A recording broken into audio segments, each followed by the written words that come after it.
क्या हाल है आप सब लोगों के।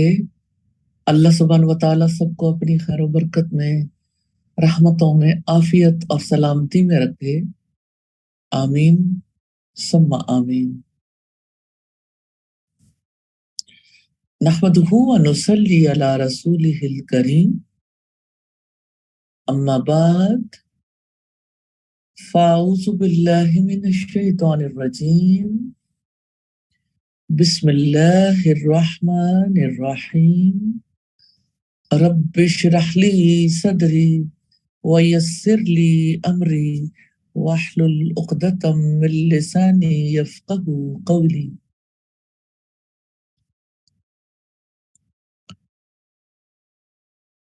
औलाद अल्लाह सुब्हानहू व तआला की नेमत है। और जब कोई लड़की माँ बनती है या लड़का बाप बनता है तो ये अल्लाह सुब्हानहू व तआला की बहुत बड़ी रहमत है। यकीनन इस पर उसका शुक्र अदा करने की जरूरत है।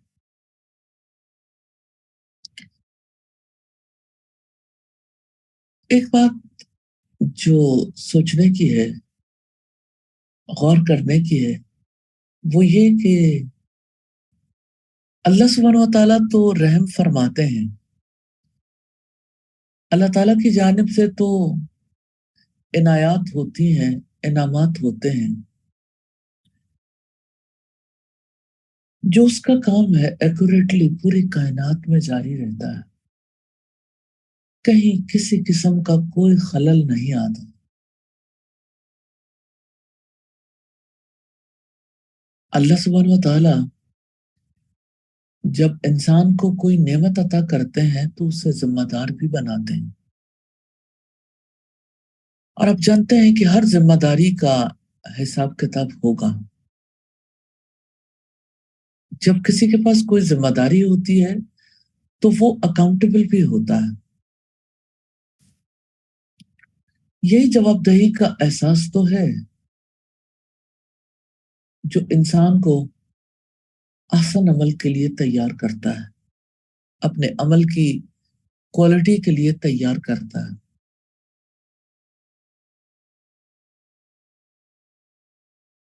अल्लाह सुब्हानहू व तआला ने इंसान को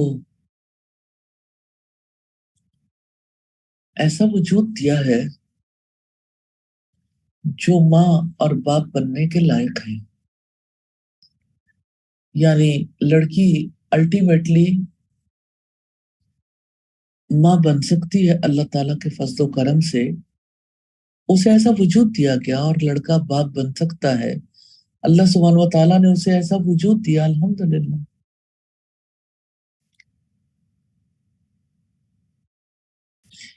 जब कोई बचपन के मराहिल तय कर रहा होता है उस वक्त वो रिसीविंग एंड पे होता है। और जिस वक्त कोई बुलूगत के दौर में दाखिल होता है उस वक्त वो गिविंग एंड पर हो जाता है। और उसे होना चाहिए। जब कोई ऐसी स्टेज पर पहुंचे तो उसे अपनी जिम्मेदारियों का शऊर भी होना चाहिए। उसे जिम्मेदारियों की अदायगी को सीखना भी चाहिए और जिम्मेदारियां अदा भी करनी चाहिए। इस एतबार से देखिए तो कितनी ज्यादा जरूरत है यूथ को, नौजवानों को उनके मुस्तकबिल की जिम्मेदारियों का शऊर दिलाने की और मुस्तकबिल की जिम्मेदारियां सिखाने की। इस एतबार से देखिए तो जब बच्चे हाई स्कूल में पहुंचते हैं, जब अल्लाह सुब्हानहू व तआला उनके अंदर चेंजेस लेके आते हैं, उस दौर में उन्हें जिम्मेदारियों का शऊर दिलाना चाहिए और जिम्मेदारियों की अदायगी सिखानी चाहिए। आपसे एक सवाल करना चाहती हूँ, क्या कॉलेजेस में पेरेंटिंग पढ़ाई जानी चाहिए?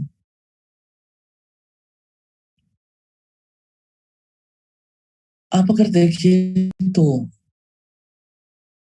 दुनिया में एक बहुत बड़ी तब्दीली आ चुकी है।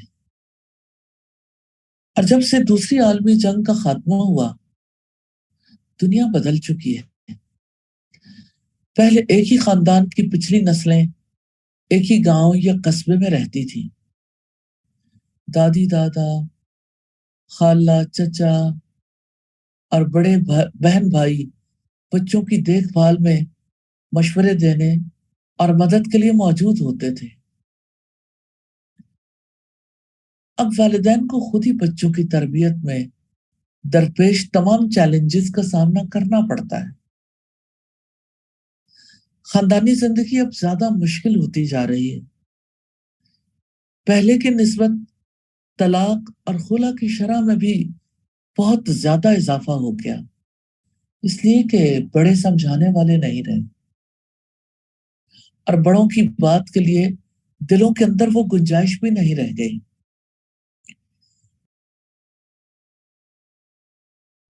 फैमिली लाइफ बहुत ज्यादा चेंज हो गई और वालिदैन बहुत ज्यादा कॉम्प्लेक्सिटी में आ गए हैं। उन्हें ज्यादा चैलेंजेस का सामना करना पड़ता है। बहुत सी माएं और बाप अलहदगी की वजह से अकेले बच्चों को पालते नजर आते हैं।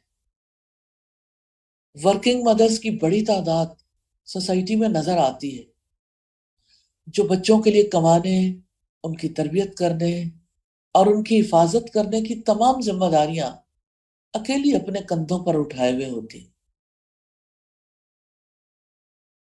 अब चूंकि अच्छी तरबियत करने का फन नस्ल दर नस्ल मुंतकिल नहीं हो रहा, क्योंकि फैमिली नेटवर्क सिकुड़ता जा रहा है, तो सवाल ये पैदा होता है कि अब मुस्तकबिल के वालिदैन को पेरेंटिंग सिखाने की जिम्मेदारी कौन पूरी करेगा?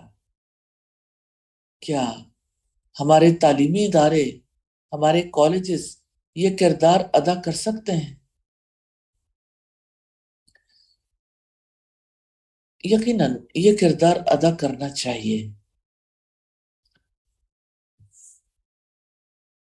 इसलिए कि तालीम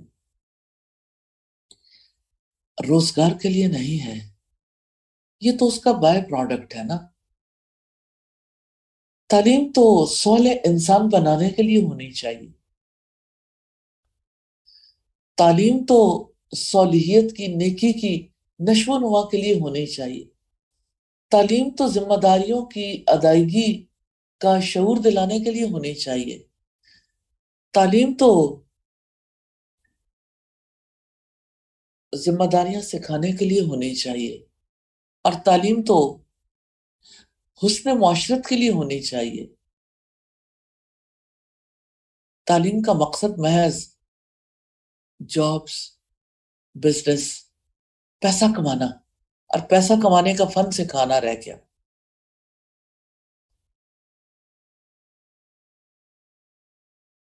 इस एतबार से तालीम के मकासद को रिवाइज करने की जरूरत है और उन मकासद को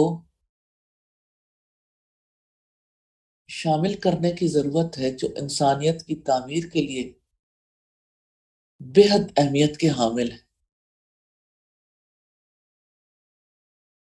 अब देखिए कि तालीमी निज़ाम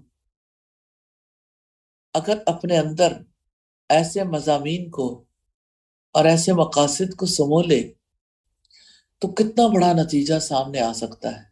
अब देखिए कि जब पेरेंट्स पहली बार पेरेंट्स बनते हैं, तो उनके अंदर अपनी जिम्मेदारियों का वो शऊर भी नहीं होता और जिम्मेदारियां अदा करनी भी नहीं आती। आपने मुशाहिदा किया होगा और ये बात हमारे मुशाहिदे में आती है कि दूसरे बच्चे की तरबियत करना पहले बच्चे की तरबियत करने की निस्बत आसान होता है, क्योंकि पहले बच्चे की तरबियत करने के तजर्बे से गुजरने के बाद वालिदैन बहुत कुछ सीख चुके होते हैं। इससे ये पता लगता है کہ تربیت کرنا سیکھا جا سکتا ہے، اور کیا اگر یہ تجربات کسی باضابطہ یا غیر رسمی طریقے سے کالج لیول کے طلبہ و طالبات کو سکھا دیے جائیں تو یہ نہایت مفید ثابت نہیں ہوگا؟ اگرچہ یہ بات بہت لاجیکل اور اپیلنگ لگتی ہے کہ پیرنٹنگ کالجز میں کورسز کے ذریعے سکھا دی جائے، لیکن حقیقتاً یہ ایک پیچیدہ معاملہ ہے۔ ہمیں یہ سمجھنے کی ضرورت ہے کہ اگر پیرنٹنگ کے کورسز کروانے ہیں تو ان کورسز میں کیا سکھانے کی ضرورت ہے، اور یہ بھی عام سوال ہے کہ پیرنٹنگ کون پڑھائے گا؟ فیملی لائف، خاندانی زندگی کوئی خالص سائنس نہیں ہے، یہ تو احساسات، رشتوں اور محبت کی دنیا ہے۔ خاندانی زندگی سکھانے میں والدین کا کردار نہایت اہم ہے، جسے مائنس کر کے کبھی بھی کامیاب نہیں ہوا جا سکتا۔ والدین اور اساتذہ کو مل کر اس میدان میں محنت کرنی چاہیے، لیکن والدین کو یہ کردار کلی طور پر اساتذہ یا پروفیشنل کنسلٹنٹس کے حوالے نہیں کرنا چاہیے۔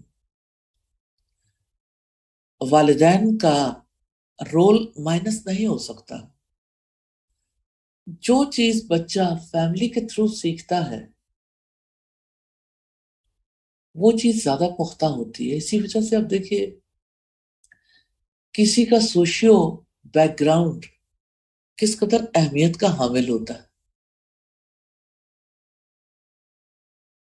جس سوسائٹی میں انسان رہتا ہے، جس گھر میں پروان چڑھتا ہے، جن والدین کے ساتھ، بہن بھائیوں کے ساتھ زندگی گزارتا ہے، تو والدین اور اساتذہ دونوں کو مل کر اس میدان میں محنت کرنی چاہیے۔ عام طور پر ہم دیکھتے ہیں کہ تربیت کی ہر ذمہ داری والدین اب سکول پر ڈال دیتے ہیں، اور سکول یہ کہتا ہے اور سکول کے ذمہ داران یہ کہتے ہیں کہ یہ ہماری ذمہ داری نہیں، یہ پیرنٹس کی ذمہ داری۔ آپ دیکھیے کہ بچہ شٹل کاک کی طرح پیرنٹس ٹیچرز گھر سکول میں یوں ہی گھومتا رہتا ہے۔ دونوں طرف ہی ذمہ داریاں پوری نہیں کی جاتی حتیٰ کہ بچہ جوان ہو جاتا ہے۔ اس کے بعد کیسے والدین سے توقع کی جا سکتی ہے کہ وہ یہ رول، پیرنٹنگ بھی اپنے بچوں کو سکھائیں؟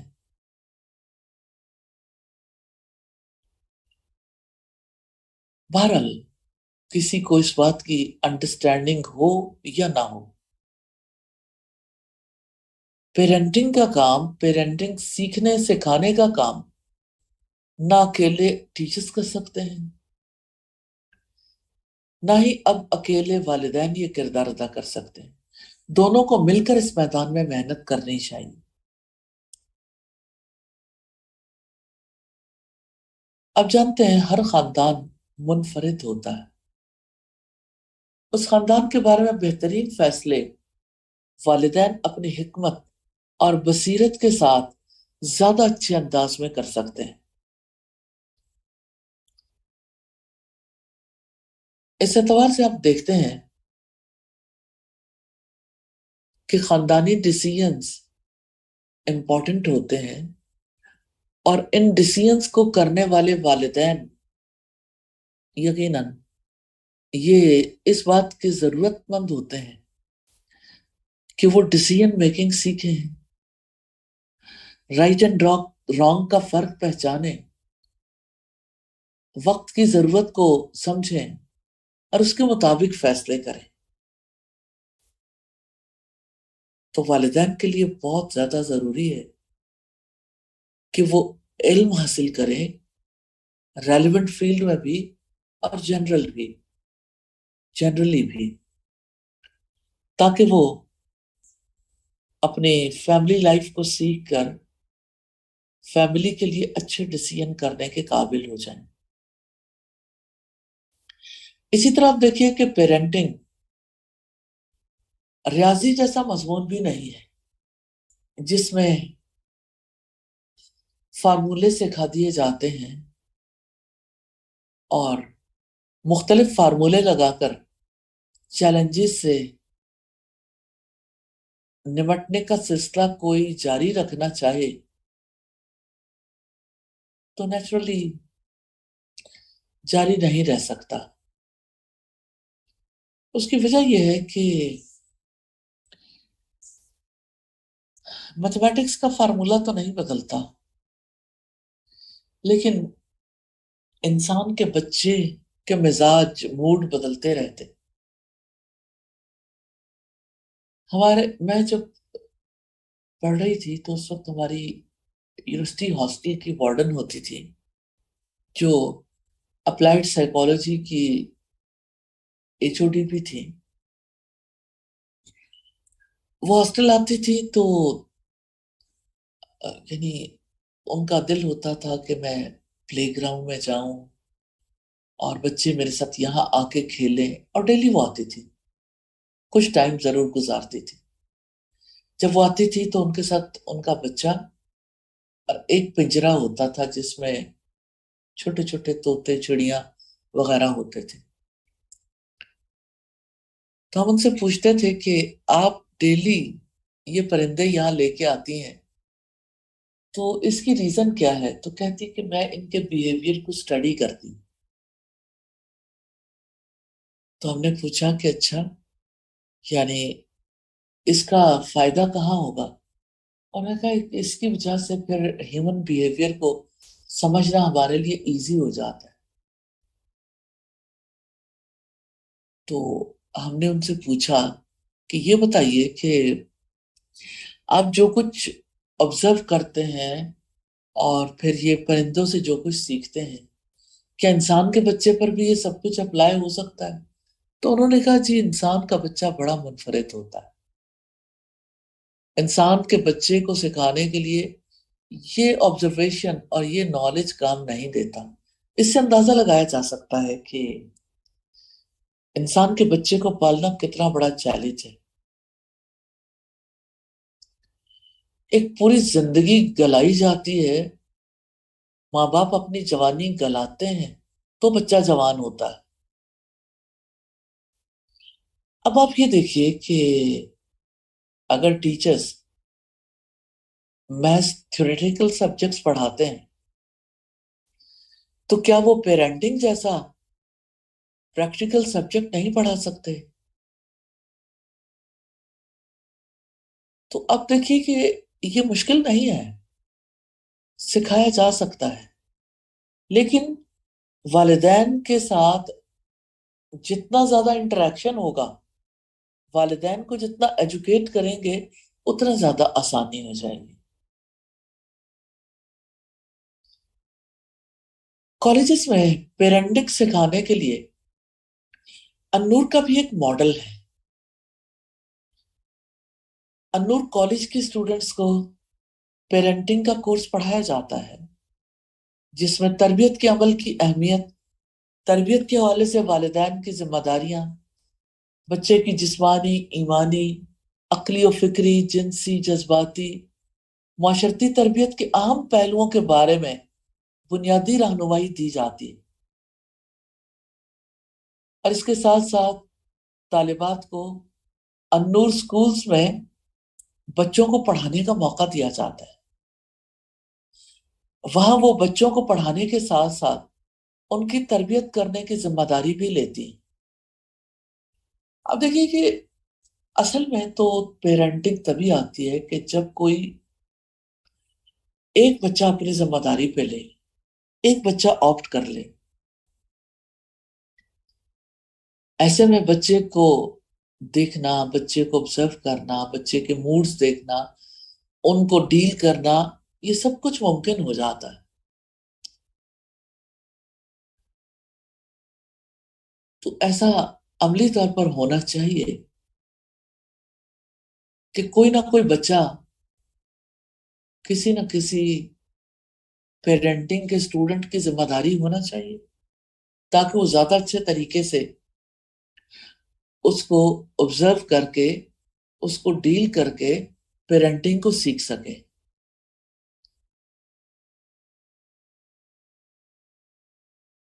اس اعتبار سے ہم دیکھتے ہیں کہ انور اسکول سٹاف کی سپرویژن میں کالج کی طالبات پیرنٹنگ کو عملی طور پر سیکھ کر اور اپنی ذمہ داری میں لیے گئے بچوں کی تربیت کا تجربہ کر کے سیکھتے ہیں. سائنس پڑھانے کے لیے طریقہ کار، ڈھانچے، حکمت عملیوں اور مفروضوں کی ضرورت ہوتی ہے. ایک آرٹ کو حکمت، تدبیر، وجدان، محبت اور کامن سینس کی ضرورت ہوتی ہے. بچوں کی تربیت بیک وقت ایک سائنس، ایک آرٹ اور ایک روحانی جستجو ہے. اللہ سبحانہ و تعالیٰ سے دعا ہے کہ ہمیں اپنے بچوں کی تربیت کرنے کا حق ادا کرنے کی توفیق عطا فرمائے. بچے انسانیت کا مستقبل ہیں. بچوں کے ذریعے ہم دنیا کو بدل سکتے ہیں. بچے ممکنہ طور پر اس پر عمل کریں گے جو آپ ان کے بارے میں یقین رکھتے ہیں. اگر آپ اپنے بچوں کو بتائیں گے کہ آپ یہ کر سکتے ہیں تو حقیقت میں وہ ایسا کر لیں گے. اگر آپ ان سے کہتے ہیں کہ آپ یہ نہیں کر سکتے تو وہ واقعی ایسا نہیں کر سکیں گے. اور آپ جانتے ہیں قوم خاندانوں کا اور خاندانوں میں بسنے والے مردوں اور عورتوں کا مجموعہ ہوتی ہے. اگر ہم کسی قوم کو بدلنا چاہتے ہیں تو ہمیں گھر بدلنا ہوگا. جہاں بچہ بگاڑ کے خطرے میں ہے وہاں پورا خاندانی خطرے میں ہے. خاندان کو بدلنے کے لیے ہمیں خود کو بدلنا ہوگا اور اپنے اندر تبدیلی کے لیے نیچرلی علم کی ضرورت ہے اور احساس جواب دہی کی ضرورت ہے. مستحکم اور متحرک معاشروں کی تشکیل کے لیے مستحکم خاندان ضروری ہیں. اگرچہ خاندان کے بارے میں بہت سے نظریات ہیں لیکن روایتی خاندان کی تعریفیں اکثر شادی اور بچوں سے قریبی تعلق رکھتی ہیں. شادی کے ذریعے سے ہی ایک نیا خاندان وجود میں آتا ہے.